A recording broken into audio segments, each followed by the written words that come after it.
burger warung ni dia rasa macam dulu-dulu. Kira macam klasik burger lah. So tak adalah terlampau banyak sangat ni. Jadi sos-sos ke apa ke, so kita makan, kita ingat dulu-dulu punya makanan. Macam tu lah.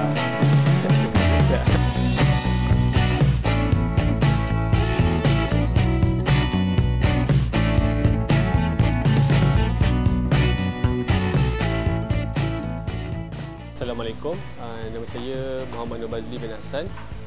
Saya owner burger warung dekat RTB Bukit Canggah.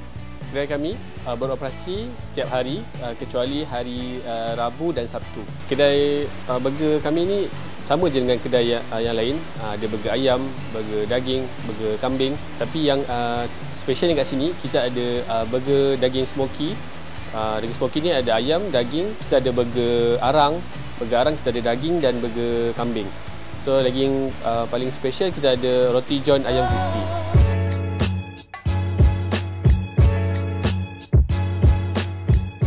Okay, ini burger arang antara produk yang paling terbaru lah dekat burger warung.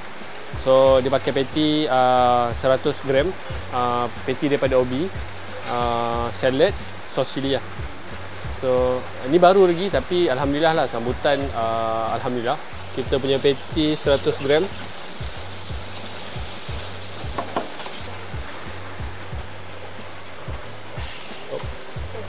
Okey. Lepas tu sos. Lepas tu kita tak bawang goreng. So kita letak atas. Okey. Inilah kita punya signature burger arang.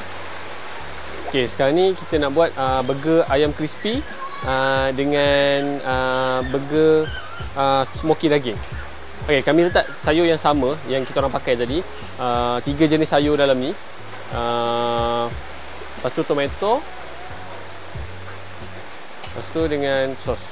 Sebab sebenarnya saya suka burger yang dia tak messy tau. Dia tak macam dia burger yang makan sikit je. Maksudnya sos dia tak banyak.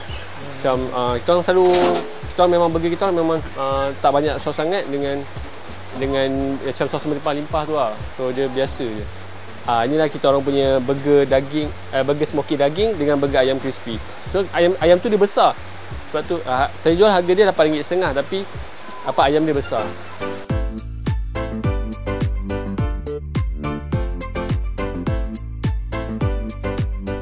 Burger daging smoky ni burger yang rasa dia seolah-olah macam makan burger yang disalai.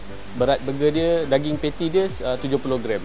Dan dia bila kita makan tu kita rasa macam burger tu disalai atau dipanggang.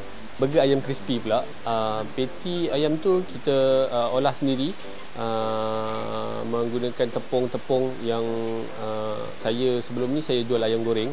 Jadi saya bawa resipi tu untuk jadikan burger ayam crispy. Setakat ni penerimaan orang alhamdulillah, dia antara produk yang paling laris lah dekat burger warung. Ni roti john daging, antara yang paling yang paling ramai lah dekat burger warung ni. So kalau bulan puasa tu selalu orang memang ambil yang ni lah.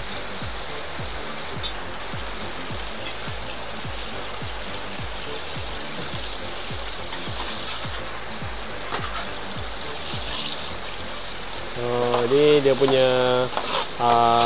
daging dia.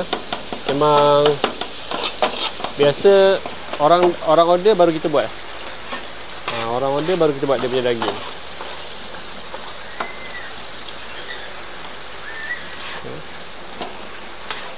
Alright.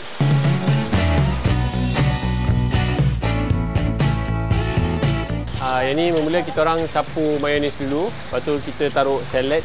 Salad tu kita buat campur. Salad campur 3 jenis sayur.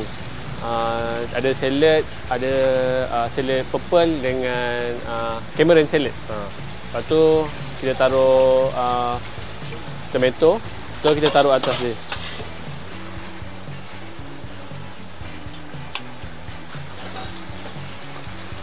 Lepas tu saya letak sos dengan black pepper sauce. Inilah apa? Roti john daging special dekat burger warung. Kepada semua penonton TV Kembara, bolehlah datang ke warung burger, rasai sendiri burger, perbezaan burger kami dan burger orang lain. Terima kasih.